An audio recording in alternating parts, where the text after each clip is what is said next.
अद्भुत, अति सुंदर 36वां ये सूरजकुंड अंतर्राष्ट्रीय हस्तशिल्प मेला और इस मेले की गरिमा बढ़ा रहे हैं आज अपने देश के उपराष्ट्रपति माननीय श्री जगदीप धनखड़ जी। और मैं स्वागत करता हूं आदरणीय श्रीमती डॉक्टर सुदेश धनखड़ जी का भी, जो आज हमारे इस कार्यक्रम में शोभा बढ़ा रही हैं। साथ ही हरियाणा सरकार के हमारे मंत्री, परिवहन मंत्री श्री मूलचंद शर्मा जी, ग्राम विकास मंत्री श्री देवेंद्र बबली जी, उपस्थित हमारे सभी विधायक बहन श्रीमती सीमा त्रिखा जी, श्री नरेंद्र गुप्ता जी, श्री नयनपाल रावत जी, श्री नीरज शर्मा जी, श्री राजेश नागर जी, हमारे यहाँ पर हरियाणा पर्यटन निगम के अध्यक्ष श्री अरविंद यादव जी, उपस्थित हमारे हरियाणा के चीफ सेक्रेटरी श्री संजीव कौशल जी, सूरजकुंड मेला प्राधिकरण के अध्यक्ष श्री अरविंद सिंह जी, विभिन्न देशों से आए सभी गणमान्य राजदूतगण और हमारे नॉर्थ ईस्ट प्रदेशों से तथा पर्यटन विभाग हरियाणा, केंद्रीय पर्यटन वस्त्र संस्कृति और विदेशी मामलों के मंत्रालय और सूरजकुंड मेला प्राधिकरण के सभी अधिकारीगण, उपस्थित सभी आज इस मेले का आनंद लेने वाले हमारे श्रोता बंधुगण और देश विदेश से पधारे हुए सभी कलाकार बंधुओं, पत्रकार, छायाकार मित्रों, बहुत ही आनंद का विषय है कि ऐसा एक अंतर्राष्ट्रीय मेला जिसकी छाप न केवल अपने देश में है बल्कि दुनिया के देशों में भी इसकी एक प्रकार से अमिट छाप है। हर वर्ष ये मेला होता है, जैसा बताया गया कि 1987 से मेला शुरू हुआ था, बीच में एक वर्ष छोड़ करके लगातार हर वर्ष ये मेला 1 फरवरी से 15 फरवरी तक पहले होता था। लेकिन कुछ वर्ष पहले हमने विचार किया कि इसमें जो वीकेंड्स हैं वो प्राय 2 बार ही आते हैं, लेकिन शनिवार रविवार वीकेंड्स के ऊपर उपस्थिति बहुत अच्छी होती है, तो इन तिथियों का चयन इस ढंग से किया जाने लगा कि इसमें 3 वीकेंड्स आते हैं।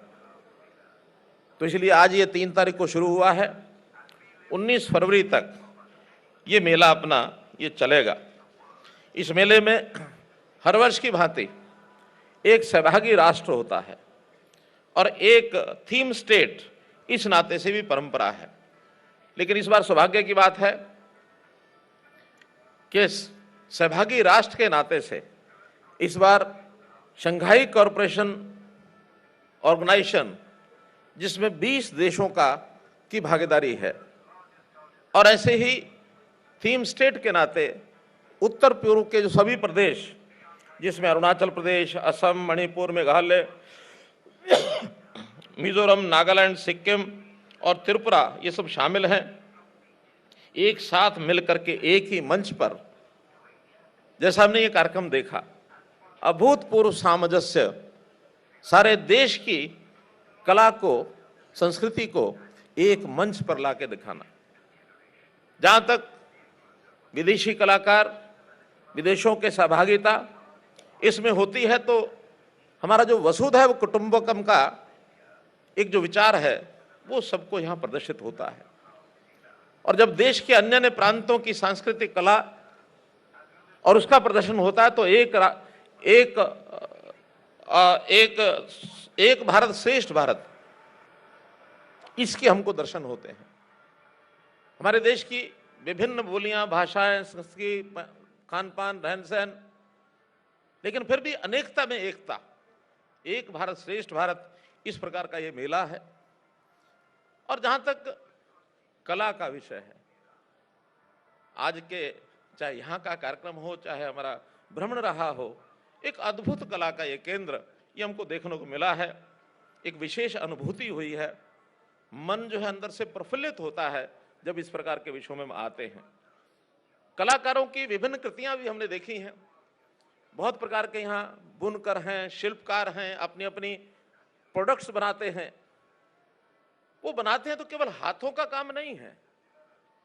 जब वो ऐसी चीजें बनाते हैं तो उनकी बुद्धि, उनका मन, उनके विचार एक सांस्कृतिक पहचान छोड़ते हैं। एक बहुत बड़ा एक मंथन होकर के और इस प्रकार के जो कलाओं का जो संगम होता है वो उसका दर्शन होता है। देखा जाए तो कलाकार की बहुत बड़ी भूमिका, अगर हम माने कि परमात्मा भी एक कलाकार है, उसने कितनी कला सजाई है इस दुनिया में। हम सब उसी परमात्मा की उत्पत्ति है। भगवान ने हमको बनाया है, हम आगे विभिन्न प्रकार की चीजें बनाते हैं। प्रकृति भी कला है। प्रकृति में कितने प्रकार के वन, औषधि, पौधे, फल, फूल, ये सब होते हैं। तो जब उनको एक साथ हम देखते हैं तो कितना सुंदर एक कला का दृश्य हमको दिखाई देता है। तो प्राकृतिक कला, कृत्रिम कला, लेकिन हर प्रकार की कला के पीछे एक आनंद इस प्रकार का रहता है। और ऐसा जो एक आनंद हम देखते हैं, न केवल मनुष्य बल्कि जीव, हम मकड़ी का जाल देखते हैं। क्या बुद्धि लगाती होगी वो मकड़ी, कैसा जाल बनता है, मकड़ जाल।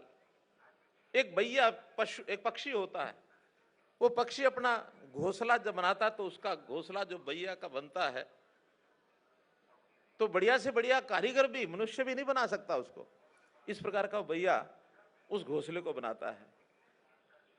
तो ये सब चीजें अद्भुत करने वाली हैं। पिछले दिनों में भीमबेटका की गुफा जाने का मौका मिला। ऐसा माना जाता है कि 30,000 साल पहले की वो कलाएं उसके अंदर प्रदर्शित की गई हैं। अर्थात इतिहास कितना पुराना है इन कलाओं का। हम कितने ही प्राचीन मंदिर हैं, प्राचीन ऐसे स्थान हैं जहां जाकर के इन कलाओं की जो प्रस्तुति वहां दिखती है, वास्तव में एक अद्भुत एक विभूति, अद्भुत एक अनुभूति होती है। तो उस अनुभूति के कारण से मनोरंजन भी रहता है, ज्ञानवर्धन भी होता है। बहुत सी चीजों की अलग अलग स्थान पर, एक स्थान पर देख करके उस अनुभूति के कारण से हम सब प्रसन्न होते हैं। अब जैसे यहां सब कलाएं हमने देखी हैं, उसके अंदर जो प्रोडक्ट बनते हैं, उन प्रोडक्ट को जब हम 15 दिन देखेंगे तो उसके कुछ ना कुछ मूल्य, उसकी कॉस्ट ये लिखी जाती है। और उस मूल्य को देख करके हर कोई अपना एक वस्तु खरीद तो लेता है, लेकिन अगर वास्तव में देखा जाए तो उस वस्तु की मूल्य तो हो सकती है, लेकिन वो जो कला का गुण है वो अमूल्य होता है और वो सब में नहीं आता है। वो किसी को प्राकृतिक तौर पर आता है, जन्म से आता है, कोई सीख जाता है, माँ की गोद में सीखता है, जिस जगह पर रहता है उसके वातावरण में सीखता है। ऐतिहासिक कुछ चीजें ऐसी होती हैं, पता भी नहीं लगता कब कौन सीख गया। एक अच्छा गायक, उसका स्वर अच्छा होता है, कब वो गाना सीख गया, तो उसके पीछे भी कई लोगों की भूमिका होती है।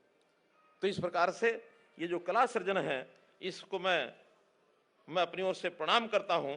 और मेरा इतना ही कहना है कि अपनी इस कला को हमेशा संजोए रखें, इसका सृजन करें और आगे इसको बांटें। कला बांटने से समाप्त नहीं होगी बल्कि बढ़ती है। जैसे शिक्षा, जितना आगे कोई देगा उसकी शिक्षा का अनुभव बढ़ता है, ऐसी ये कला है। कला का भी आगे अगर हम बांटेंगे तो निश्चित रूप से इसका आनंद मिलेगा।